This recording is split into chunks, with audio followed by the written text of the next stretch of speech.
The story begins in a dark and ominous valley where the divine cult of the heavenly demon is located. Inside the tall building, the young lord is surprised to hear that the elixir he was just given doesn't work either, and the old healer just apologizes sincerely for disappointing him. Thankfully, the young master doesn't get too offended by it. He seems to be in a pretty good mood, telling the old man that it is fine. After all, a key deviation rampage is not something that's so easily solved. The white-haired young master gives the elder a warm smile and claims that this is all his fault.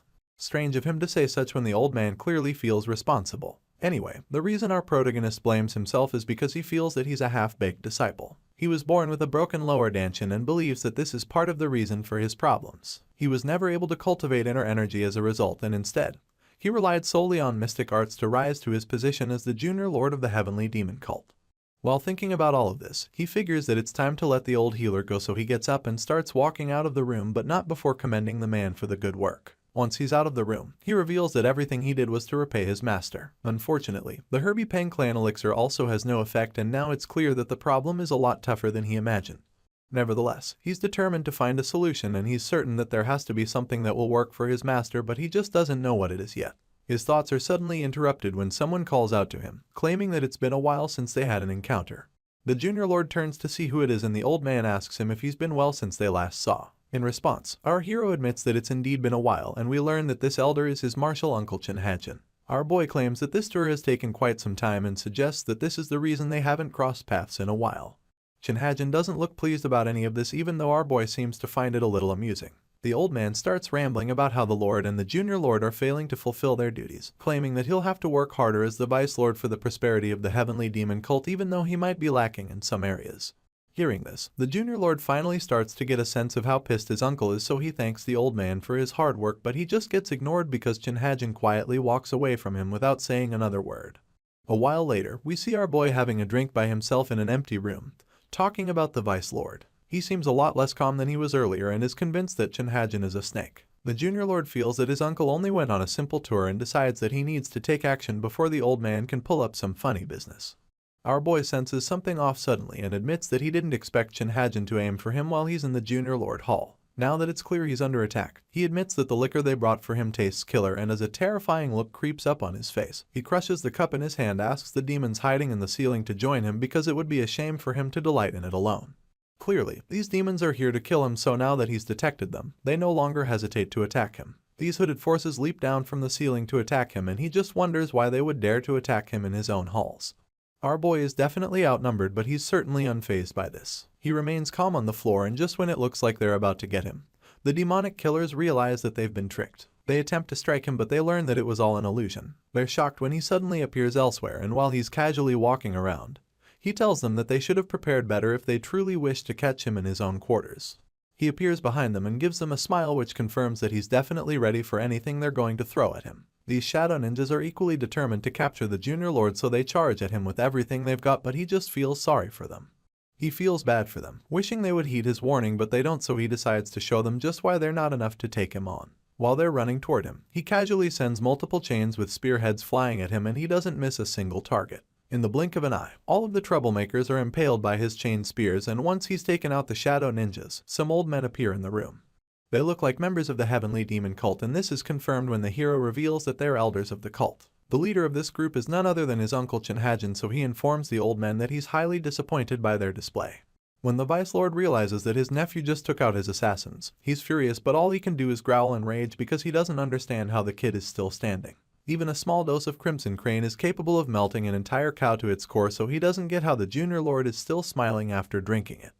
Our boy concludes that these elders are just monstrous bastards because if his body were less frail, then his skull would have had a matching hole by now. He feels that it's such a pity his uncle would do something like that to him, and the vice lord claims that it's a pity that our boy wasn't able to do as he wished. The whole issue here is the fact that Chinhajin doesn't want our boy to become the lord of the cult. He feels that he cannot allow an orphan who can't even master martial arts to be the lord, and he's glad that he now has orders from above to make sure that this doesn't happen. While he's thinking about this in his mind, some of the killers he's brought with him are just waiting for the signal to go after our boy. The junior lord takes a long look around the room and concludes that the elders of the cult are all just a bunch of scaredy cats. He finds it really pathetic that they would gang up on a kid who can't even use martial arts after poisoning the same kid. He makes it clear to them just how shameless they are, and this just pisses his uncle off even more. Chinhajin is furious that the boy is still able to run his mouth under these circumstances, and he's starting to lose his patience. He informs our boy that none of this would have happened if he had just acted with even a hint of caution and respect. The old man tries to scold the junior lord, but our boy just cuts him off, telling him to cut the bull crap and reveal who the mastermind behind all of this is. Shinhajin is stunned when he gets shunned by the kid and becomes nervous all of a sudden as he tries to explain how they got to this point. He claims that dragging our boy down from the throne was a decision made by him and the elders. Hearing this, our boy decides to annoy his uncle even more. With this in mind, he claims that his uncle doesn't have the balls to mastermind something like this and starts listing a few people who might actually have the guts to spearhead such a mission. After a while, he concludes that it must be a faction outside of the cult, claiming that his uncle and the elders must have sold out the cult just to get him. Seeing that this is a possibility, he suggests that Shinhajin must have worked with the outsiders to reduce the lord to his current state. While he's still scolding his evil uncle, the old man finally has enough of him. The Vice Lord is enraged that the boy would dare to look down on him, so he activates his magical energy and charges at our hero. Judging by his uncle's reaction, the young lord can already tell that he just hit a bullseye. As Shinhajin grabs our boy in a chokehold, he realizes that this is the price his master always spoke of because these damned bastards have finally stabbed them in the back. The evil Vice Lord slams the young master into the wall and begins to strangle him. He promises to do him a service and end Yon's life with his own hands since they're bound as a martial family. In response, the young master suggests that there's no point bothering with the justification since they already schemed against him and his master, stating that this is probably why they allowed themselves to be used by outsiders. This just pisses Shinhajin even more and makes him feel that the boy doesn't want to die in peace. All of a sudden, he calms himself down and vows to correct the mistakes of his nephew and bring prosperity back to the cult.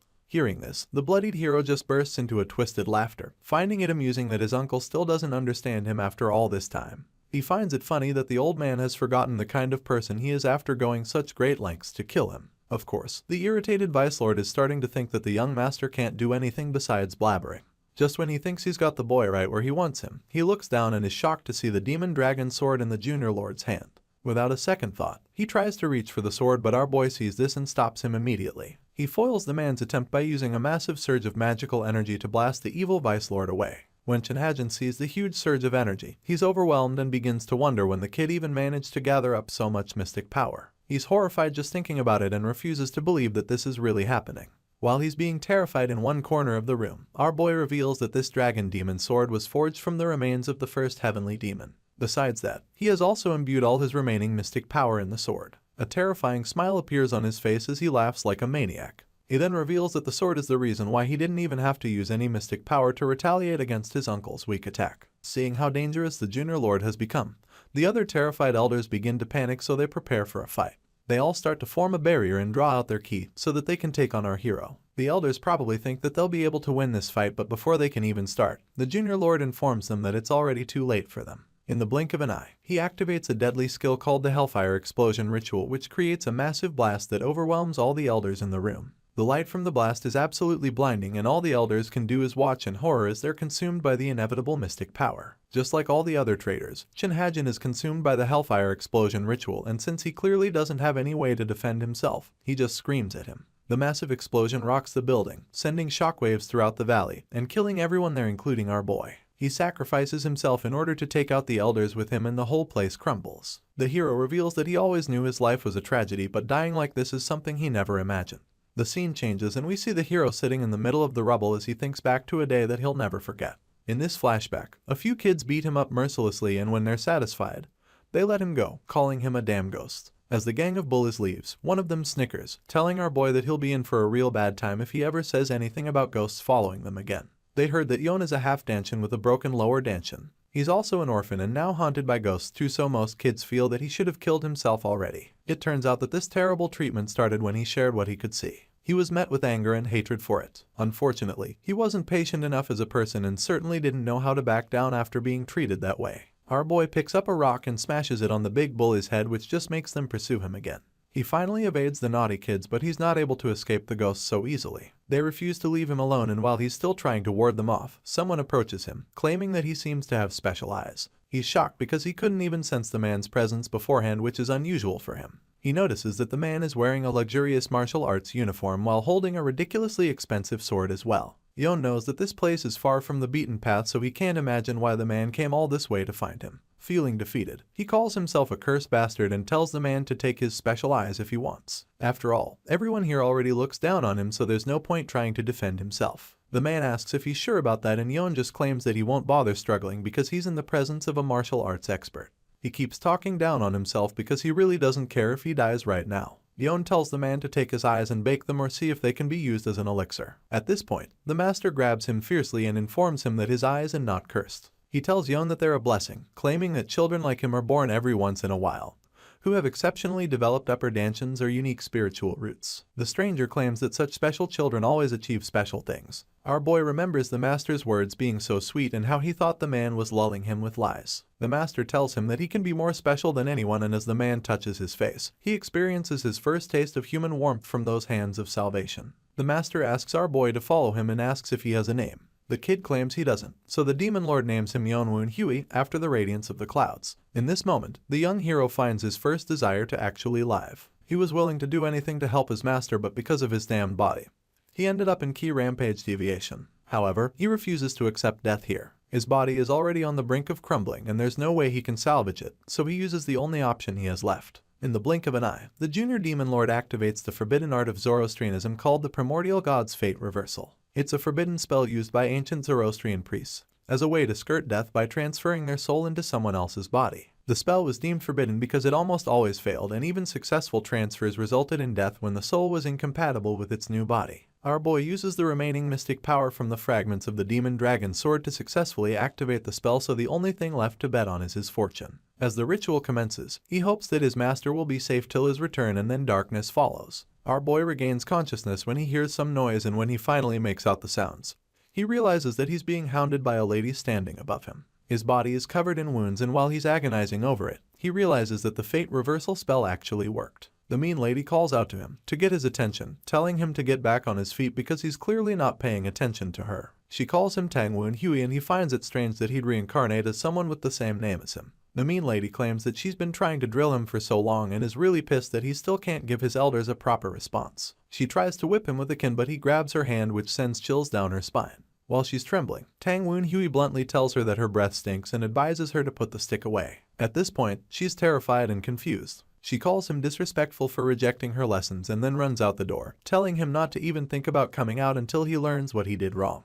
Once she's gone, our boy flops down on the bed to relax. From the lingering memories, he can tell that the mean woman is the boy's stepmother. The spell works with only recently dead people or people on the brink of death. Even though he gets that the boy isn't her real child, he still agrees that it's absolutely evil to beat someone to death. His previous life was terrible, but clearly this Tangwoo Hui kid didn't have it easier either. He notices that the boy's body is untrained with frail construction, but there is something this body has that he didn't have as Yonwoo Hui, and that's a lower dantian. The mystic techniques that built up his upper dantian is his previous life. His Reaper sight, which allows him to see ghosts and spirits, combined with a lower dantian, means that he can now train to wield martial arts. With this in mind, he decides that he has to do this so he can protect his master and pay back those bastards that have made a fool of the heavenly demon cult. As such, this young hero is determined to teach all those traitors who they messed with. The story continues and the scene shifts to the Sichuan Tang Clan, which just happens to be one of the 6 great clans of the martial realm. Specifically, we're at the ruling clan of Sichuan province. The Potala Palace of Tibet and the Kunlun School were in the west, while the Heavenly Dragon Monastery, the Dian King sect, and 5 poison sects were to the south.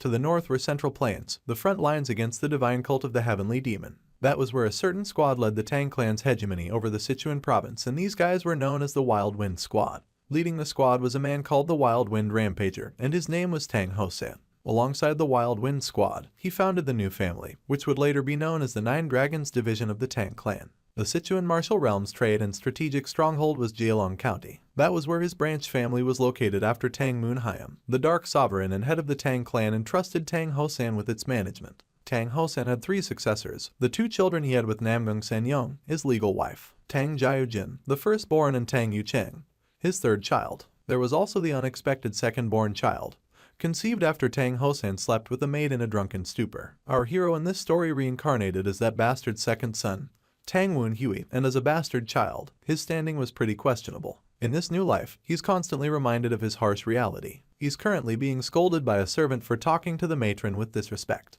This is the stepmother who pretty much beat him to death. The servant tells him that he needs to apologize immediately, and while he's saying this, all our boy can think about is how he's still a candidate for succession even though he's a bastard because he's the son of the branch family head. The servant informs him that the Grand Matron forbade anyone from providing food to the White Pavilion. The guy is afraid that they will all starve alongside him if things continue like this. The servant points out all of this and our boy is just pissed that he's being looked down upon by a help. If that's the case, then it only goes to show that his standing in the family is pretty shit. He's already pissed off by the servant and the guy just keeps talking, urging him to go beg for mercy from the grand matron already so that she can let it go after punishing him alone. While he's still talking, our boy just shuts him up with a mean slap imbued with magical energy. The guy's face is literally steaming after the slap and he can't believe his eyes. He doesn't understand how Tang Woon Huey would slap him when he was only giving him advice. The servant is furious at him for this and he starts threatening him. He claims that he won't forgive him for it and promises to report him to the grand matron. Unfortunately for him, our boy doesn't seem to care right now, so he just keeps beating the servant up, and once it's clear that he won't stop anytime soon, the guy starts begging for his life.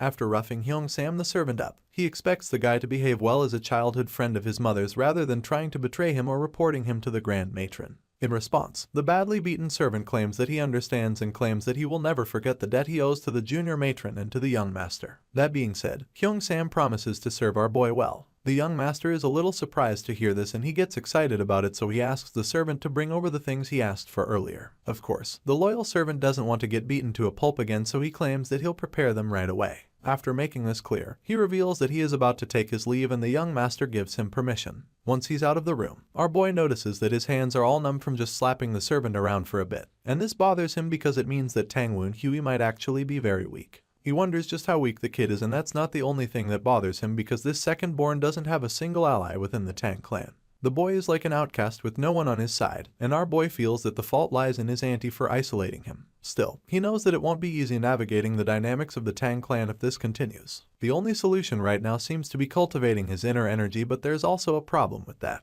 This boy already learned the Tang Clan key cultivation technique, and it's different from what he learned in his previous life. Back then, his master's technique was the Heavenly Demon's Nine Sword, and this is a demonic art that can't be learned alongside the orthodox faction's cultivation techniques. Given the Heavenly Demon cult's 1,000 years of history, there must have been plenty of cultists from the Tang Clan in their ranks. Our boy knows that it's going to take a bit of a ton on Tang Woon Huey's untrained upper dantian, but using the innate memories stored in his upper dantian is the only way he will be able to replicate the information in his memories in the area around him while creating a virtual space. Needless to say, the space that he will recreate will definitely be the divine cult of the Heavenly Demon's library of techniques. In other words, our boy decides to take a small trip to the Heavenly Demon archive. Thankfully, not much seems to have been lost after the primordial god's fate reversal. He takes a look around the library in his mind and figures that the one technique that will fit his current situation best is the poison dragon essence art. A poison specialist of the Tang Clan was exiled and ended up joining the Heavenly Demon cult. He then created this technique himself so that he could learn the demon cult's poison arts. By doing so, he replaced the demonic key used in demonic arts with poison key, so that he could learn the cult's martial arts despite his body's familiarity with the Tang Clan's techniques. The Sichuan Tang Clan joined the orthodox faction in opposition to the demon cults, but they were a rarity amongst the orthodox sect since they use poison key. After considering all of this, our boy presumes that members of the Tang Clan won't be too suspicious of him if he can use the poison dragon essence art to learn their demonic arts. However, this won't be so simple because he would need to endure horrendous pain if he wants to gain poison key. He would also need to take in a lot of high-quality poisons to replenish it. Just thinking about it makes him tired, but then again, he's surprised about one thing too. He noticed that his Reaper sight seems to have awakened since he utilized his upper dantian. His eyes start glowing just like they used to in his past life, and he begins to feel like he carried over some of his strengths from when he was a junior lord. With this Reaper sight, he's able to see some ominous figures standing before him and he recognizes them. These shadows turn out to be his martial uncle and the elders, so he teases them, because they seem to be trapped in the spirit world now. They've all got chains on their necks and they definitely don't look happy about their condition. Now that he can see them, Chinhajin is the first to confront the young master. He furiously yells at our hero, asking him how he would dare reduce the Vice Lord to such a state. From what we can see, his wicked uncle and the elders are prisoners in this realm and they're sick of it, so they demand for Tang Woon Huey to take the chains off them. They find it baffling that he doesn't even fear their vengeance, so he just laughs in response and just jokes some more, claiming that he's glad they're all happy to see him. Seeing how annoying he's being, the elders blast him with insults, claiming that he's taken his filthy personality from one life to the next, stating that this is exactly why they revolted against him in the first place. In response, our boy just tells them that they should have been prepared for something like this since they were going to kill him. He says this while pulling on one of the chains, which sends his uncle falling face flat on the floor. The old man looks up at him in disbelief, so he asks Chinhajin if he really wasn't aware of his supernatural ability. This is when the evil uncle gets to see the terrifying demon standing behind the young master, and he recognizes this figure as the legendary Ghost King. Chinhajin can't believe his eyes because he had no idea that the Junior Lord's powers were this strong all this time. At this point, the former Vice Lord realizes that there's no point fighting, so he vows his head and the young master addresses them. He reminds his uncle that he won't ever be able to rejoin the cycle if he remains a ghost forever, and he definitely wouldn't want that. Hearing this, Chinhajin just curses out in frustration because he can't win this fight. He feels that his nephew wants the information he has, but even in the face of eternal suffering, he refuses to spill it out. Surprisingly, the hero claims that he doesn't need the information, which leaves the old man shocked, and while he's still trying to process what the kid just said, he turns Chinhajin into a cloud of smoke and compresses him into a ghost pill. He shows it to the other elders, telling them that it's filled with the lingering resentment and hatred of the dead, making it much more toxic than most poisons. After explaining this to them, he informs them that the pill is his lunch, and without thinking twice, he tosses it into his mouth and devours it. The elders are horrified by this, and our boy quickly starts to feel the effects of consuming such a toxic thing. They're absolutely gobsmacked by the fact that the kid is even still standing after eating that, but then again, they remember that he is the same kid who overpowered the Crimson Crane poison, which should have been enough to ruin him. After digesting the pill, our boy reveals that his evil uncle has now become the foundation of his poison dragon essence art. He makes this clear to the elders and lets them know that they now have to make a choice. With a twisted look on his face, he asks them if they're now ready to talk and be obedient, or if they want to be devoured, while just like the Vice Lord Chinhajin. In the next scene, we see our boy holding many more pills in his hand, suggesting that he's about to consume the elders too. They claim that they only just followed orders of an organization called the Society. It's hard to believe that the faction they joined doesn't have any real name, but the terrified ghosts swear that they haven't lied to him about anything so far. Our boy ponders on this for a second, feeling that the problem is that they have real members still in the Society. Seeing that the young master has doubts, the terrified elders keep trying to convince him that they aren't lying. They tell him that this mysterious society refused to reveal anything about themselves, but our boy is still reluctant about the whole thing. The divine cult of the Heavenly Demon was an evil cult that believed their lord to be God incarnate. These elders revered the Heavenly Demon as their god and came to eliminate him, the junior Heavenly Demon, since he was ruining their god's reputation. This makes him conclude that they feared the members of the society more than their master, the Heavenly Demon they worshipped. He's come to realize that this is probably what made them bold enough to turn against him, but before, he thought that they had simply fallen for the schemes of the orthodox or unorthodox factions. While thinking about all of this, the thought of the Husk Shedders suddenly crosses his mind. The Husk Shedders were humans who transcended while attempting to climb the tower standing above the skies. They were absolutes or demi-immortals who could be considered natural disasters. Now that everything is starting to become very clear, he realizes that the true masterminds far exceed his expectations. Just then, he tosses the remaining pills into his mouth, feeling that there's no time to wait for his body to slowly adapt to the poison. He decides that he has to speed things up, so he devours all the elders, determined to grow stronger as fast as he can. 2 months later, the story resumes in the Grand Matron's room, where the lady in question is freaking out about something. Apparently, she feels that someone has been feeding Tangwu and Huey, so now she's furiously interrogating the servants. They swear that they would never go against her orders, but she doesn't get how the bastard son is still fine when he hasn't eaten in 2 months. The Grand Matron thought that he would have given up after 3 days and then come groveling at her feet for mercy, but that's not the case. None of this is making sense to her, and it's even worse because there's a rumor going around the estate that she killed the child and replaced him with a clone.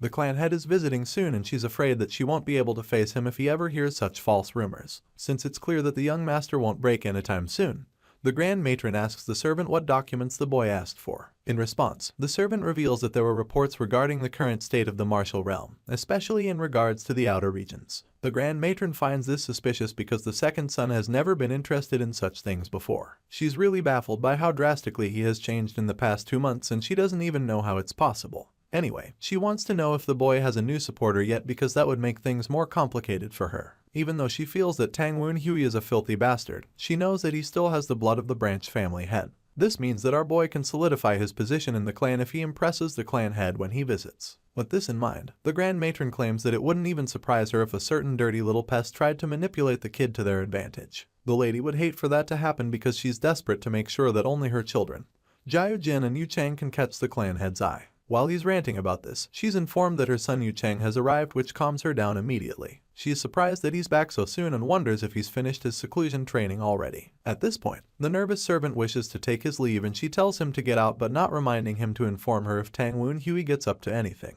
Once the servant is gone, Yu Chang comes in to speak with his mother. He asks the Grand Matron if she's been well, and she assures him that she has before asking him to take a seat. She asks if he achieved his goal, and he proudly informs her that he successfully obtained Shadow Kai, admitting that he might even still improve. In response, she commends him on his feat, and he responds by telling her that he heard stories about the bastard on his way. He's curious as to whether Tangwu Huey has still refused to beg for mercy after his transgressions against the Grand Matron. His mother confirms this, admitting that just thinking about it hurt her head. She has no idea what the boy is up to and it bothers her a lot. Hearing this, Yu Chang suggests that someone is supporting Tang Woon Hui from the shadows, and his mother is surprised that he's thinking the same thing as her. The young man strongly believes that this is the case because it should be impossible for anyone to survive without food for 2 months, especially when it's someone with minimal internal energy. With the circumstances at hand, Yu Chang suggests that someone is sneaking elixirs for the bastard to consume every night.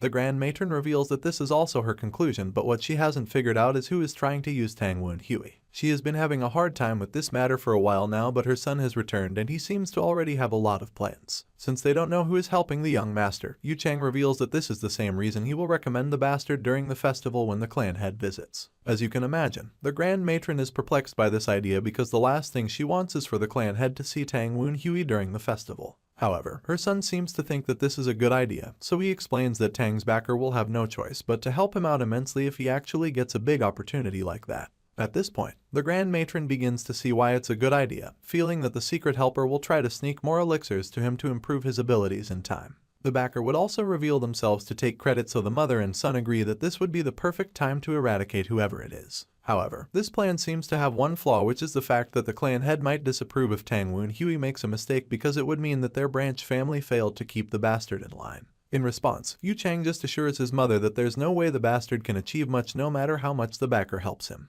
That being said, he claims that he'll just step in as the big brother to prevent Tang Woon Hui from making a mistake or causing an accident. Yu Chang is so confident that our boy isn't that much of a threat because he feels that a boy who's barely learned the common Tang Clan key cultivation technique can never reach a high enough stage to accomplish anything in a short time. But while the mother and son are busy looking down on our boy, we see that the young master is currently making a breakthrough in his cultivation technique, determined to prove everyone wrong. The story continues with the loyal servant breaking some shocking news to the young master. He reveals that rumors have been going around saying that the cult has been in a civil war for the past 6 years. 2 months ago, our boy asked Hyung Sam to bring him recent happenings in the martial realm. Tang Woon Hui anticipated that some time would pass when he used the primordial god's fate reversal, but the whole thing went beyond his expectations. 6 years is a pretty long time, and to think that the cult could have been at war for that long makes him feel that it was a moment of despair. His thoughts are interrupted when Hyung Sam claims that the heavenly demon of the time went missing. Our boy is shocked to hear this because he clearly had no idea, and the confused servant calmly explains what he's trying to say. He reveals that it was said to be a wicked scheme planned by the cult for a long time, claiming that they were all afraid of when and where the heavenly demon would appear. Hearing this, our boy realizes that he doesn't even know if his master is alive or not, but even at that, he still believes that there's hope even though it's faint. Tang Woon Hui doesn't want anything more than to run all the way to the Tian Shan Mountain MS right now. Unfortunately, he's lacking in strength, information, and money which he needs for such a mission, of which information is the most crucial. Our boy makes his way to the training ground for a session, and the whole time, all he can think about is how the traders will be using all sorts of methods to look for his master as well. If they haven't been able to find the cult lord yet, then he feels that he needs information that is at least as good as theirs. It also happens that the Nine Dragons division will be visited by Tang Clan's Dark Sovereign soon, so our boy feels that he needs to make good use of the opportunity. This revered visitor is the head of the Sichuan Tang Clan and one of the 10 Grand Masters under heaven. He's none other than the Dark Sovereign, Tang Moon Hayek. Rumor has it that the Dark Sovereign will form a new special martial unit, so our boy feels that if he can join the special unit and utilize the information network of the Tang Clan, then his chances of finding his master will increase. He says this just as it's time for him to take a break from training. Just then, a mysterious talking spider hanging around in the room suggests that Tang Woon Hui is about to achieve a breakthrough with the 12 Fierce Tiger Steps as well. Well, the 12 Fierce Tiger Steps turns out to be one of the best basic techniques passed down among vagabonds. It allows the practitioner to use their entire body as a weapon. This is the result that our boy obtained after strengthening his body through extreme muscle training while also cleaning his pressure points and meridians by practicing the poison dragon essence art and eating the ghost pills. Tang Woon Hui looks disappointed when he sees that the spider brought Bigu pills for him again, and the sneaky insect apologizes, claiming that it's the best he could do because security is way too tight nowadays. Our boy isn't pleased about this and threatens to turn the spider into a ghost pill if he doesn't start soon. The terrified spider begs for mercy, admitting that he's done his best, so Tang Woon Hui lets him off the hook and starts eating the pills. While reluctantly eating the horrible tasting Bigu pills, he asks his spy if he's learned anything new, like where the Dark Sovereign is right now. In response, the spider admits that he doesn't know where along the journey the Dark Sovereign is right now. However, the news that he was able to gather is that Yu Chang has returned after finishing his seclusion training. Our boy is a little surprised to hear this, but he figures that it makes sense for the firstborn to return now that the clan leader is visiting soon. Our hero begrudgingly takes another handful of the pills while asking the spider if that's all the information he could get. At this point, the arachnid reveals that he saw Yu Chang scheming with his mother against our boy. As soon as the young master hears this, he stops chewing for a second because it's absolutely crazy to think that Namgung Senyong and her son would be plotting against him. It's pretty much the last thing he thought he'd hear today, but now that he knows, he's curious about what exactly they said. He asks the spider to spill everything that he heard, so the insect goes on to give him all the info he's got. At the end of the report, our boy summarizes that the mother and son want to screw him over when the Dark Sovereign visits, but he still wants to know if there's more to the gist. Besides the scheming, he was also able to understand that they think that someone is supporting him from the shadows. The spider confirms this, so he concludes that they're just writing the story by themselves. But more importantly, a recommendation for the special unit is what he needs most. Before, our boy had wondered what they were going to do about him since he had stubbornly refused to apologize to the Grand Matron, but now they're pretty much just laying out all their plans for him. He's glad that they're showing him all their cards without knowing, even though he doesn't like that their intention is to humiliate him. His discussion is suddenly interrupted when Hyung Sam knocks on the door. Tang Woon Hui is startled by this, but then he quickly calms himself down and tells the guy to come in. Shortly after this, we see that the young master is sitting at the table with a steaming bowl of soup in front of him. Our boy is very confused when he's presented with the soup because the last time he checked, nobody was allowed to bring him any food. He asks the servant what is going on, so Hyung Sam reveals that the soup is actually medicine that the Grand Matron is giving to him. This is even more shocking because the lady in question is the exact person who gave the order that nobody should get him any food. In response, Hyung Sam reveals that the Grand Matron said that our boy must have reflected enough. On that note, she sent this medicine to help him recover his energy since he's been suffering all this time. The whole gesture absolutely reeks of fake concern because the kid has literally been starved for the past 2 months and she's only just thinking about this now. As you'd expect, our boy also knows that this is definitely all part of her big scheme. He's pissed that the old hag would use such an obvious ploy, but he doesn't want anyone to know that he's under the Grand Matron, so he calms down and tells the servant to just leave the bowl of soup on the table before going out. Unfortunately, the poor servant reveals that he can't exactly leave yet because the Grand Matron told him that he must watch Tang Woon Hui drink the so-called medicine. Hearing this, our boy is a little surprised, and it makes him realize just how desperate the woman might be. If what the spider told him is true, then the soup is definitely infused with some kind of madness poison. It's pretty crazy, but the young master isn't really bothered because it's not like the poison would even work against him since he's someone who has learned the poison dragon essence art. With this in mind, he gulps down the contents of the bowl in a flash, and as soon as he does this, he instantly starts to feel the side effects. He senses something shocking and realizes that there's white mountain herbs, soul-burning resin, and only a small quantity of madness poison in the soup. He's surprised that the Grand Matron has even put a 5-essence powder in it and realizes that this might be a precious thing at the end of the day. If he drinks it even only once or twice, the effects would be closer to energy recovery and improving inner energy, but if he drinks it often, then it becomes a poison for the mind gate. Thinking about this, Tang Woon Hui figures that this much was within expectations. But then again, he notices that the contents of the medicine include toxic cinnabar. To think that the Grand Matron would give the Junior Lord toxic cinnabar, the spider concludes that the woman must have gone insane. The fact that she dares to mess with the young master using sorcery makes the insect absolutely furious. Unfortunately, even though he's trying to defend the Junior Lord, he just gets shunned. Our boy tells his spider friend to shut up and orders him to go find out which sorcerer is working for the old hag. Without wasting a second, the spider springs right into action and goes on the assignment. Once the nosy insect is gone, Tang Woon Hui wonders if the Grand Matron's plan was to drive him mad with the poison so that she could put a spell on him to turn him into a puppet. He's curious about just how competent the sorcerer she employed is, and since he's already sent his spy out to gather intel, he knows that it's just a matter of time before he finds out. Meanwhile, he drops the empty bowl on the table, wondering why Hyung Sam is still around when he's clearly finished it all. That's when the servant reveals that the martial artist's instructor that the Grand Matron got for him is waiting outside.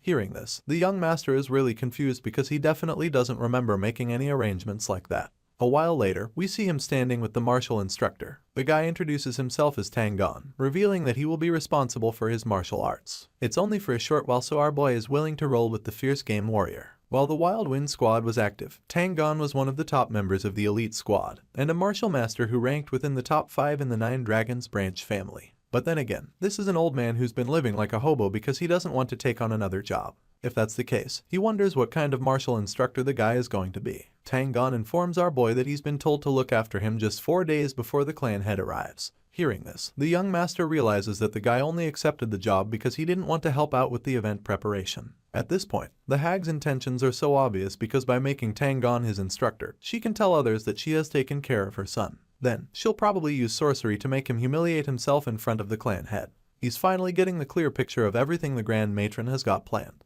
With this in mind, he asks the instructor what exactly he is going to teach him, so Tang Clan reveals that the Grand Matron has already chosen a martial art for him to learn. Our boy is taken aback by this for a second, but the instructor just advises him to pay attention because he won't show it to him more than once. Tang Clan demonstrates the insane technique that allows him to look like he's got multiple, and our boy realizes that this is a stepping technique that lets him move like a shadow. At this point, the instructor confirms it, claiming that it's indeed a shadow step, but it's a little too suspicious because this is the same technique that Tang Yuchang uses a lot.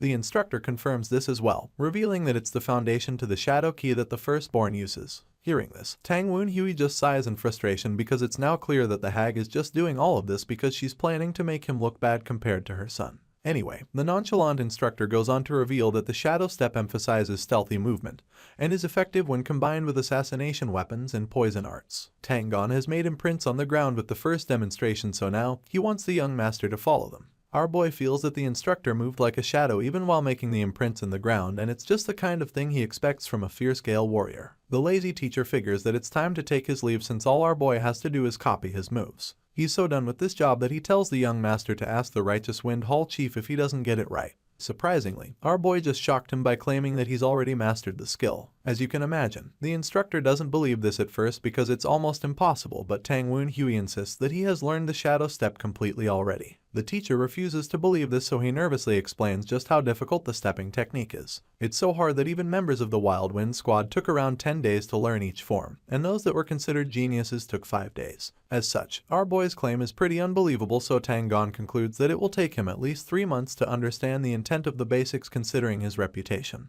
The young master just scoffs at the thought of the lazy teacher calling himself a genius, and then figures that it's best not to protest anymore. Tang Wenhui admits that it usually does take a while for people to learn it. Hearing this, the nonchalant instructor figures that the boy agrees with him, so he starts walking away again, telling the kid to practice diligently. At this point, the young master gets a bit pissed, so he states once again that he's already learned the technique. Once again, the teacher stops in his tracks to clarify things one last time. He's starting to get frustrated, but he manages to keep his cool and informs Tang Wenhui that the stepping technique is not something he can master just by looking at it.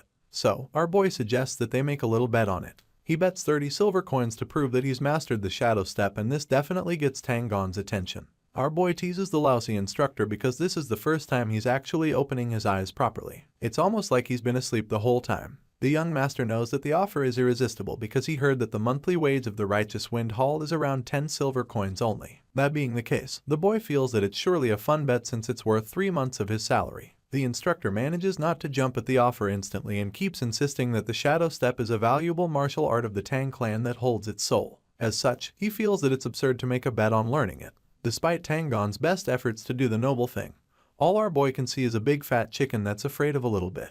He teases the instructor for backing down when he's supposed to be a fierce game warrior. He concludes that his teacher is a coward and suggests that he'll just go train by himself. But of course, this is just a rage bait to make the lousy instructor cave, and it works. Tang Clan stops him before he can leave, commending him for being remarkably good at provoking people. He's successfully gotten the instructor riled up, so now he accepts the money, but as payment for disrespecting martial arts, even though that's clearly bullshit. Hearing this, the young master is glad that the teacher has accepted the bet, so he tells him not to go back on his word. In response, Tang Clan assures him that he won't change his mind and tells him to go ahead and prove that he's mastered the skill. In the blink of an eye, our boy starts demonstrating the shadow step, which leaves the teacher horrified because he can't believe his eyes. After using the skill, our boy holds up a sack of coins, teasing the instructor for thinking that he would drink today. Well, it's a shame that won't be happening anymore, because he just lost the bet, and this is confirmed when the man realizes that the kid somehow has his pouch too. This marks the end of the first episode for the first new series for this year, and I'm quite excited to bring you a lot more of it soon. If you guys enjoyed it, be sure to let me know in the comments down below, and don't forget to subscribe to my backup channel for the future. The link for it will be in the pinned comment. Until next time.